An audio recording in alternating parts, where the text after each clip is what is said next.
Hey there, ladies and gents, welcome back to the vlog. My name is Drew, and look at this lighting we have right now. Real golden hours, retweet if you up. Today we are going to be doing another episode of Drew's startup vlog, and you may be wondering why I'm so dressed up. There's no real occasion, it's just date night, so I like getting dressed up for my lady friend. Good news in the world of mechanics, we are onboarding another client, I should say. So we're onboarding a new client tomorrow, and by the time this video goes up, we will have onboarded them. So our network is expanding and more people are using Food for Group every day, and that's very, very exciting. So just wanted to give you guys a quick update and say that I'm stoked. So in today's video, we are going to be talking a little bit about what to do after you've had your $1 million idea or your $1 billion idea, which we talked about in a previous video. So after you found your idea or that one thing that you really want to work on, now you have to do a little bit of planning. You don't just wake up in the morning and say, hey, today I'm in the salsa business, or hey, today I'm going to be an Instagram or YouTube influencer, or hey, I'm going to be X, Y, or Z. I'm going to start a software company today. No, you kind of have to do a little bit of planning. And planning helps you kind of stay disciplined and set good habits for growing and expanding your business later down the road. We'll get to that here in a second, but think of it this way. And I'm kind of dressed well enough, so this kind of hits home, but imagine you're coming to me and I am a venture capitalist or a banker or a small business expert or somebody, and you say, hey, I want some money for my new job idea or my new startup idea. And I say, okay, cool. What industry are you going to get into? It's like, oh, I want to do salsa and some other stuff, or I want to do lawn care and some other stuff, or I want to start a software company. Okay, cool. That's great. I happen to know a little bit about software. I happen to know a little bit about food service. Tell me about your 6-month plan. Where's your go-to-market? Where's your prospectus? Where's your executive summary? All these big, scary words. And that's kind of the ballpark that you have to play in sometimes when you're starting a business, is you've got to kind of lay everything out so that people can have confidence that you've thought this thing through. Because there are people in this world that get up in the morning and they're like, hey, I'm in the lawn care business now. Cool. So you mow lawns? Yeah. Okay, so what's your 6-month plan?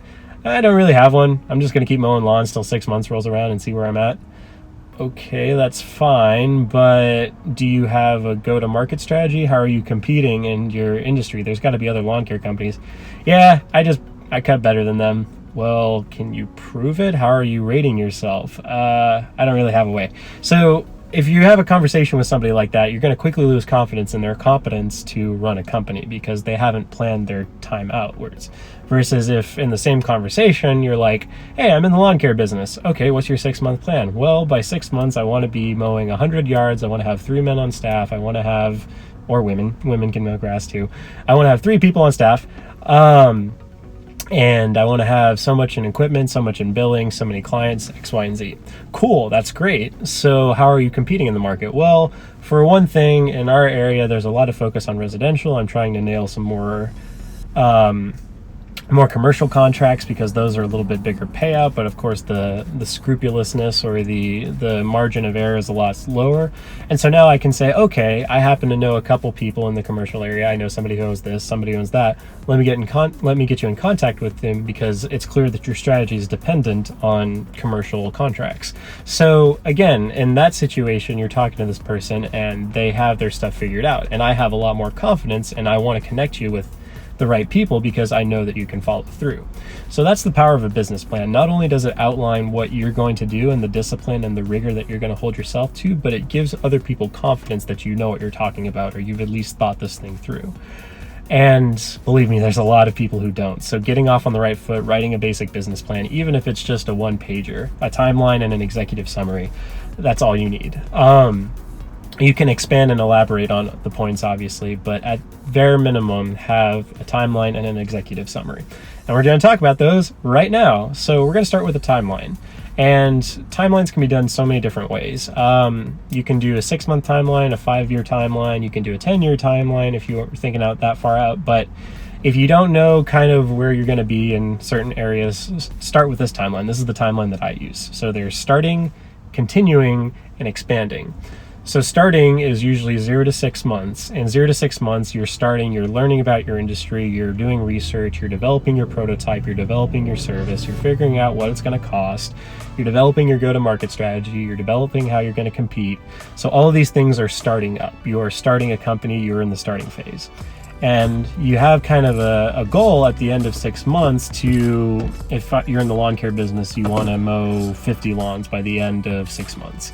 Or you want to have 5 clients on constant retainer or constant repeat business. If you're in the salsa business, you want to ship 200 jars of salsa. If you're a software startup, you want to have at least a MVP, minimum viable product, by 6 months. Actually, that's really ambitious. An MVP in 6 months is hard. So maybe that may not be the best example, but so by 6 months, you have a guaranteed kind of milestone that you want to hit. From 6 months to 12 months is what's called continuing. Continuing is all the things that you learned in the starting phase. So you figured out some things that work for you, some things that don't. You want to continue on the things that are working well for you, but you want to get rid of the other stuff that isn't working. So this is all about kind of stabilizing, getting things right, getting your processes right, and getting your discipline right so that you can get into the expanding phase, which is after 12 months. So from 6 to 12 months, same story. After 12 months, I want to have shipped 1,000 jars of salsa. I want to have 15 clients on constant business for my lawn care business. I want to have 10 active users on my platform or my app. So again, milestones. You want to have a milestone by 12. And then thirdly, you have the expanding category. So after a year, you've kind of built some relationships, you know about your business, you've been in business for a little bit, you probably operated at a loss, you probably lost money the first year. That's totally fine. But you want to look at expanding, because after a year, you should have kind of a grasp on what you're doing, a grasp on your industry, and you want to start to say, okay, I kind of have my systems nailed down, I have my regiment down, my disciplines are down, I've got people who are working with me that are disciplined and see the vision. Now I'm ready to expand just a little bit. So expansion shouldn't be a topic until at least a year out. You want to have the first year to at least nail down your processes and really know that you understand your business. Again, that's just a basic timeline: 0 to 6, 6 to 12, 12 to 2 or 5 years. Starting, continuing, and expanding.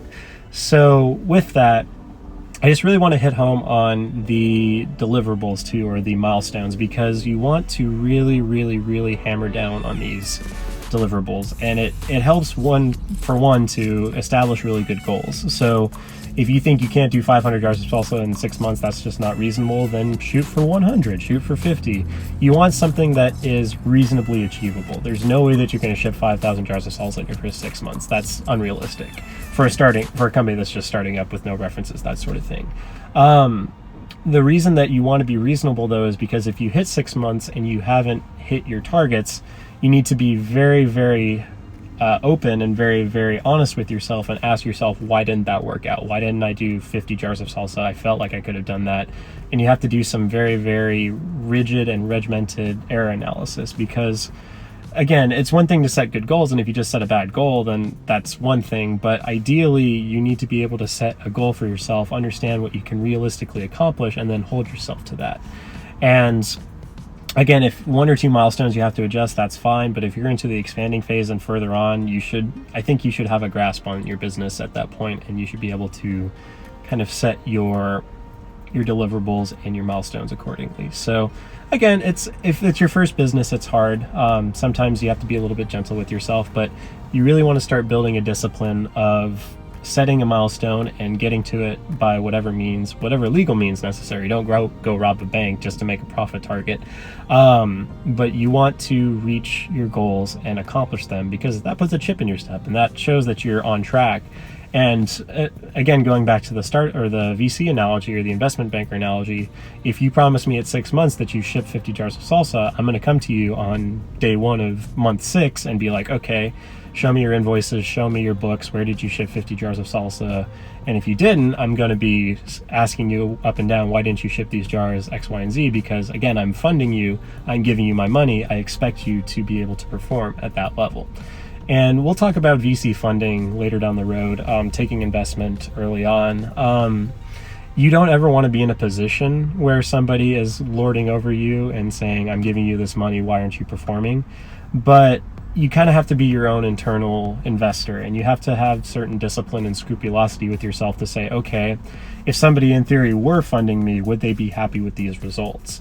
Because eventually you're going to get down the road, if you choose to take your company public, you're going to have investors and shareholders that you have to answer to, and they're going to be constantly asking you, why didn't you hit this profit target or this, that, and the other? So corporate responsibility to shareholders, to investors, to employees, all of that starts from day one and the starting phase on through expanding, IPO, and things like that. So the earlier that you can figure it out and start to be disciplined in your milestones and setting realistic goals for yourself, the better. So that's the timeline part of it. And then once you have a timeline, the reason that you do a timeline first is because that makes it so much easier to write an executive summary. An executive summary is no longer than a page, basically what your business is going to do. And if you have a timeline outlined, you can basically say, by 6 months, we want to do X, Y, and Z. This is how we plan to get there. By year 1 or month 12, we plan to do A, B, and C. This is how we plan to do it. So an executive summary just outlines what you put in the timeline and the steps that you reasonably anticipate to get there.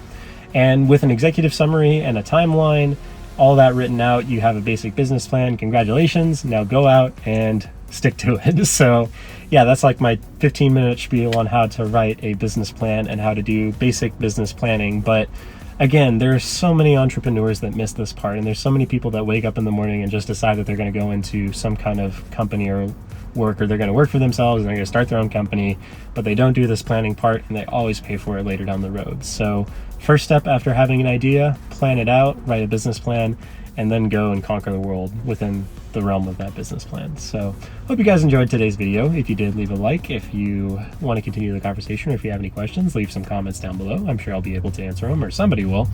And as always, if you want to see our videos or get a notification whenever we upload, then feel free to subscribe and hit the button, or the bell button, so that you get a notification every time we upload. And we'll wrap up today's video in the normal way, and that is by me saying, always remember, friends, that you are wanted, you are loved, and you are appreciated. You have a special talent that nobody else has, and the world is waiting on you to bring it out. So muster a little courage, go out into the world, and change it. That's what the world's waiting on. You.